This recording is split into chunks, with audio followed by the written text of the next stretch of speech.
Hello बच्चा party pro classes Bhilwara फिर से आपका स्वागत करता है। Welcomes you.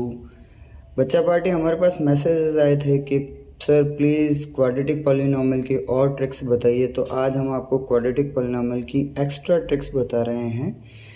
इन ट्रिक्स को भी एमसीक्यू के लिए यूज़ करना बच्चा पार्टी, और एमसीक्यू में ये टाइम सेविंग ट्रिक्स हैं। अब टाइम सेविंग ट्रिक्स में मैं सबसे पहले आपसे बात करता हूँ केस फर्स्ट की।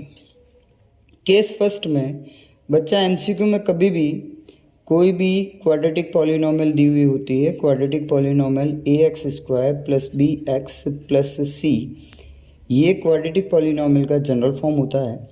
अगर बच्चा पार्टी आप कभी एमसीक्यू में किसी के लिए अगर आपको ये बोल दे कि सॉल्व फॉर x और क्वाड्रेटिक इक्वेशन में आपसे ज़ीरोज़ की डिमांड कर दे एमसीक्यू में, और केस फर्स्ट अगर आप ये नोटिस कर लें कि क्वाड्रेटिक इक्वेशन में a plus b plus c की वैल्यू 0 आ रही है। What is the meaning of a is the coefficient of x², b is the coefficient of x and c is the coefficient of c is the constant term, not coefficient, c is the constant term. इस case में अगर आपको quadratic polynomial में a plus b plus c की value 0 मिलती है, इस case में आप x की डायरेक्ट वैल्यू लिखिए। x की डायरेक्ट वैल्यू एक तो आएगी 1 and second zero of the quadratic polynomial वो आएगा c बाई a, और ये c बाई a की वैल्यू हमें कहाँ से निकालनी है? ये c बाई a की वैल्यू भी हम गिवन क्वाड्रेटिक पॉलिनॉमियल से निकालेंगे। लाइक अगर मैं एक एग्जांपल लेता हूँ, मैंने आपको ये कहा कि हमारे पास एक क्वाड्रेटिक इक्वेशन है 2x², हमने कहा एक 2x² माइनस 5x प्लस 3, ये हमारे पास कोई क्वाड्रेटिक पॉलिनॉमियल है, ये क्वाड्रेटिक इक्वेशन है।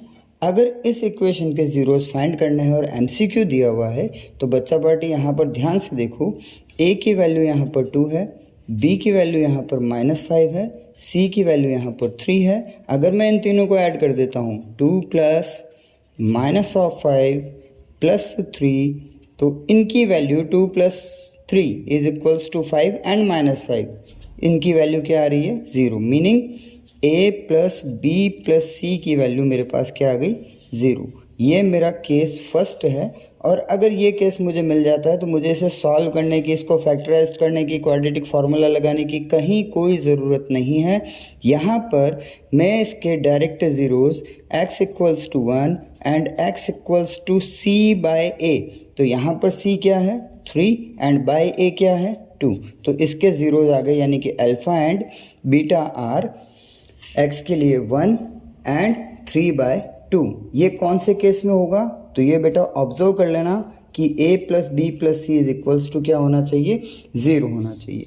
उसी तरह अगर मैं केस 2 की बात करूं, मैंने कहा केस सेकंड क्या कह रहा है हमें कि इफ़ क्वाड्रेटिक पॉलिनॉमियल में a एंड c दोनों का सम इफ़ इक्वल्स टू आ जाए b के, a and c, a plus c दोनों का सम, यानी कि कोफिशिएंट ऑफ x² और कांस्टेंट टर्म का सम किसके इक्वल आ जाए? फर्स्ट डिग्री टर्म के, यानी कोफिशिएंट ऑफ x के इक्वल आ जाए, तब हमें क्या करना है? तब हमें x का डायरेक्ट आंसर देना है -c/a एंड x इज़ -1।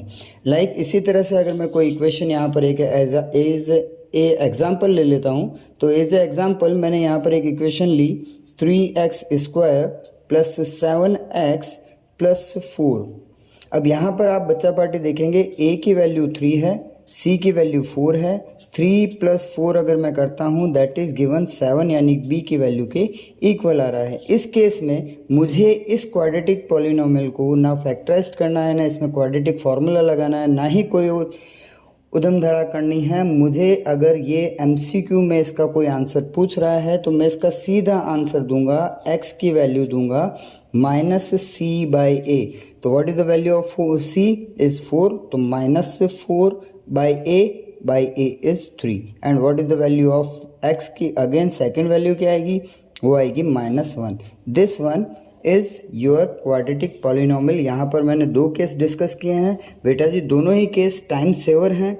अगर आपको थोड़ी थोड़ी छोटी छोटी सी चीज़ें याद रह जाती है, लाइक फर्स्ट केस में a plus B plus C is equals to 0, तो x की डायरेक्ट वैल्यू लिखनी है x equals to 1 and x equals to c by a. और उसी तरह अगर सेकंड केस की मैं बात करूं, a प्लस सी की वैल्यू b के इक्वल आती है, तो हमें x की डायरेक्ट वैल्यू लिखनी है minus C by A and x is equals to -1। I hope आपको ये ट्रिक समझ में आई होगी। Thank you.